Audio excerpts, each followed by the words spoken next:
조선시대 쌍검을 휘둘러 주인 집에 복수를 한 검녀.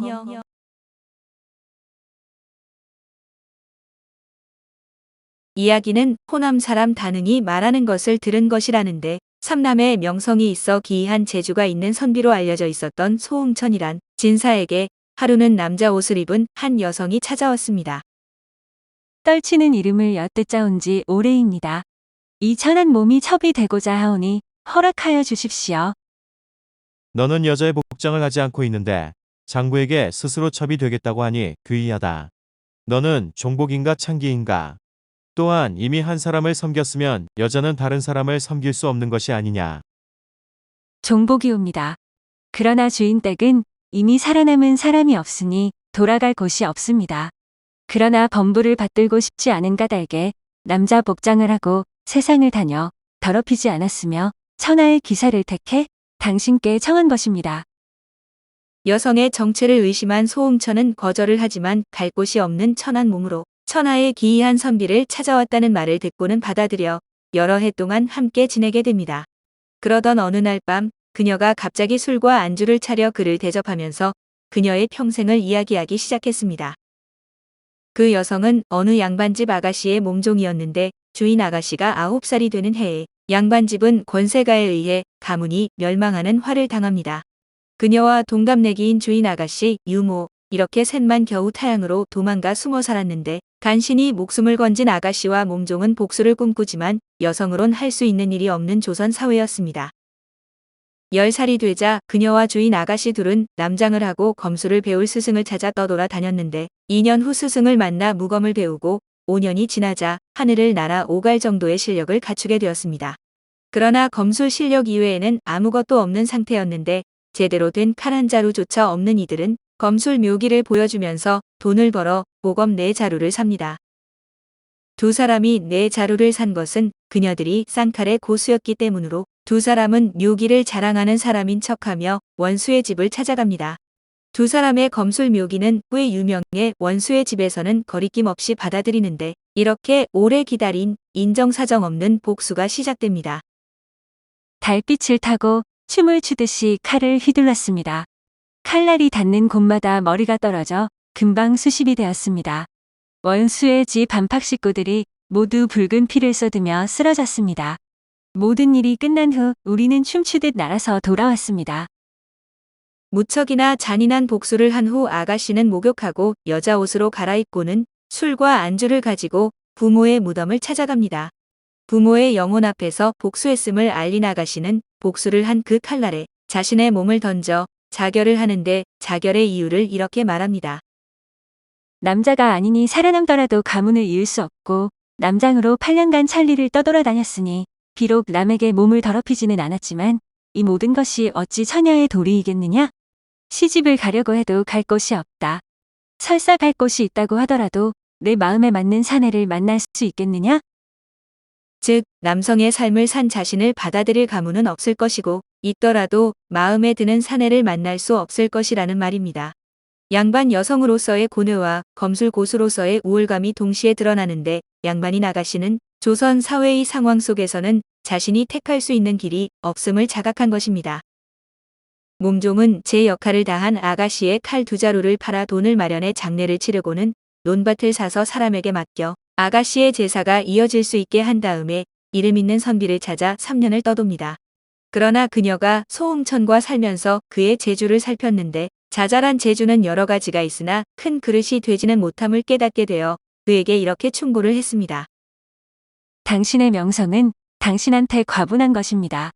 본분을 넘는 이름은 태평성세라 할지라도 화를 입기 쉬운데 난세에 있어서는 더욱 아무 일 없이 생을 마치기 쉽지 않을 것입니다.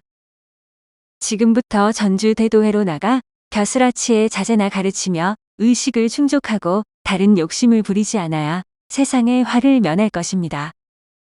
그녀는 소홍천의 자질을 알았음에도 그와 계속 머문다면 그것은 자신의 뜻에 어긋나는 일일 뿐만 아니라 주인 아가씨의 부탁을 저버리는 것이 되므로 작별을 고하고 세상을 떠돌겠다고 말합니다.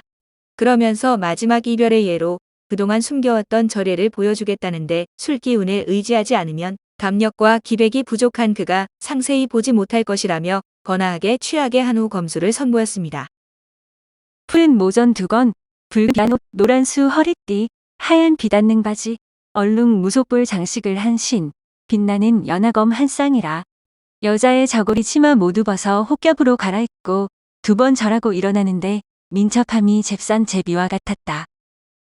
벼랑간 칼을 들고 몸을 세워 칼을 끼는데 처음엔 사방으로 뿌리니 꽃이 떨어지고 얼음이 부서지며 중간엔 둥글게 매주니 눈이 녹고 번개가 번쩍이며 끝에는 고니처럼 선회하며 학처럼 높이 날아 이미 사람이 보이지 않는데 또한 검이 보일 이유가 없었다. 다만 한 가닥 흰 빛이 동서로 부딪히고 남북으로 번쩍이며 쏴하고 바람이 일고 싸늘한 빛이 하늘을 서리었다. 곧 일성을 지르며 휘가곳들의 나뭇가지가 잘리더니 검이 던져지고 사람이 서 있으니 남은 빛과 기운이 사람 곁에 두루 실었다. 소홍천은 처음에는 얼어 굳어 있다가 나중에는 쓰러져 거의 사정을 살피지 못할 지경이 되었는데 그녀가 검을 거두고 옷을 갈아입고 술을 덮여 따르니 그제서야 회생할 수 있었다고 합니다. 다음 날 새벽에 그녀는 남장을 하고 떠났고 이후 그 행방은 알 수 없었다고 합니다.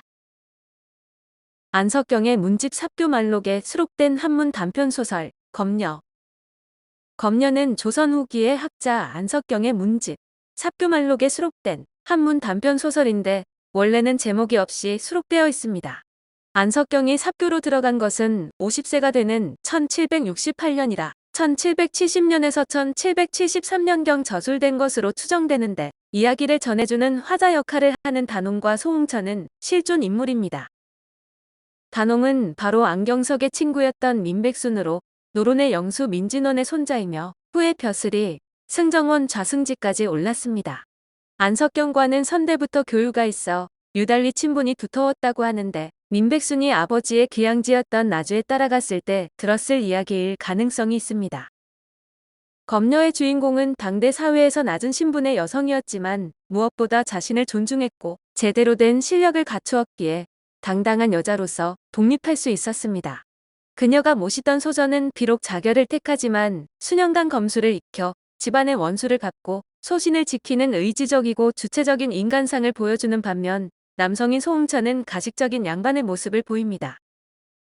이처럼 순종적인 여성을 이상형으로 생각하던 당시에 남자에게 예속되길 거부하고 주체적 여성으로 스스로 판단하고 자유롭게 행동하는 여성상을 묘사한 것이 이 작품의 독특한 점이라 할 수 있습니다. 한편 소홍천은 파당으로 인한 혼란한 현실을 떠나 두루산으로 들어가 은거하며 이곳저곳을 유람하다가 말년의 전주로 나와 일생을 마친 인물입니다. 당시 호남에서는 그가 남명조식 이후에 고결한 처사로 명성을 떨치고 있었고 따라서 그를 추종하는 무리들이 있었다고 합니다.